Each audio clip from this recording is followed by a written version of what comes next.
The EAFC trailer has just dropped, and here are the top 5 biggest changes to the upcoming game. Number 1 is going to completely change how you play the game. At number 5, it's something that has been talked about already, is the fact that women are going to be joining Ultimate Team. The top 6 Women's League have been added into the game, and you will be able to use them alongside the male players in your FIFA Ultimate Team. Chemistry is confirmed to be the same as last year, with one major difference. The inclusion of women means that the WSL will be added as separate leagues to the game. However, if they're affiliated with the same club, you will be able to get chemistry across the leagues from men and women. There are also going to be some new icons and heroes added to both the male and female roster, some of which you can see on the screen now. I'm interested to see what they do with the ratings though, because last year, Alex Putellas was the highest rated player in the game as a 92 rated base card. Personally, I like the fact that they've added women into Ultimate Team. I don't really mind that it suspends realism a bit, that you're going to have women and men playing on the same team. Doesn't really bother me. And as well as that, it gives us more high-rated players to get excited about packing. Now that Messi's gone to the MLS and Ronaldo's gone to the Saudi League, packing them just isn't going to hit the same anymore. They're obviously aging as well and advanced in their careers, so they're not quite as good as they once were. Obviously, you still have got Mbappe and Haaland as Neymar as some of the monsters you can pack in the game, but adding some more high-rated players is going to be exciting all the time. I'm very interested to see how the women play in-game, because on average, their height and body type is going to be smaller than the men.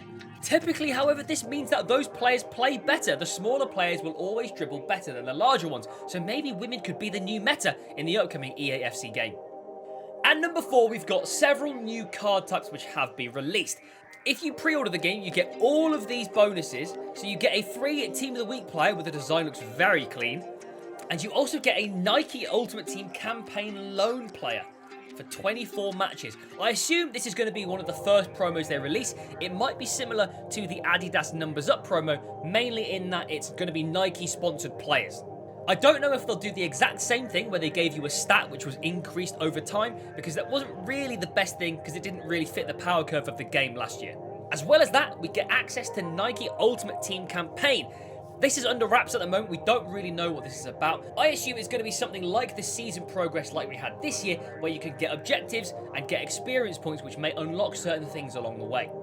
Finally, the new card type is the UCL or UWCL card, which is a new hero type. This is going to be added as part of the pre-order bonus as well. I don't think from the looks of it that it's a dynamic card, but it would be very interesting to see if they did it like the fancy foot heroes that they did this year, where according to the club they represented when they were playing, their performance will affect their rating.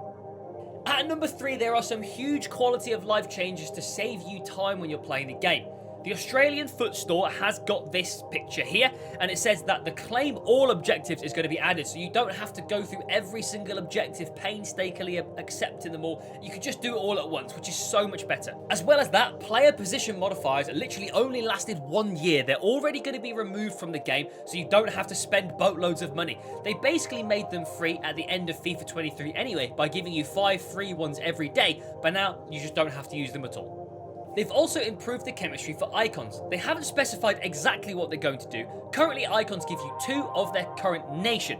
However, I would like them to give some benefit to the leagues, or maybe just more nations, or maximum chemistry to adjacent players, or something like that, because at the moment, icons are much worse than heroes in giving your team chem.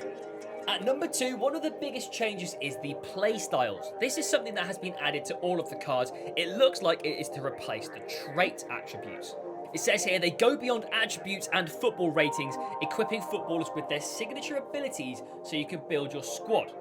So it sounds like it's a bit of a combination between custom tactics and things that the players you were asked to do in-game, like get in behind or get in the box, as well as some things that the player might like to do individually, like acrobatic finishes or flare shots. As well as playstyles, it says Playstyles Plus, which suggests that you may be able to get modifiers to add playstyles onto players in-game.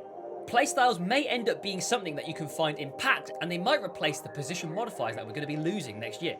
Finally, at number 1, the thing I am most excited for is Ultimate Team Evolutions. Similar to the Future Stars Academy upgrade and the Level Up promo, it looks like you can select a player as long as it fits a criteria, which I imagine will be rating locked, and then you can complete a series of Evolutions objectives to upgrade that player to a much better player. If this graphic is to be believed, you can go from a 69 rated silver card all the way up to an 85, which is incredible.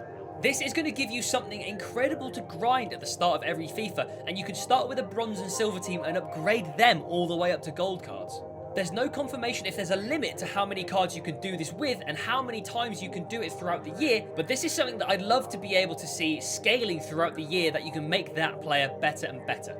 Hope you've enjoyed watching the video. Let me know what you're most excited for in EAFC24.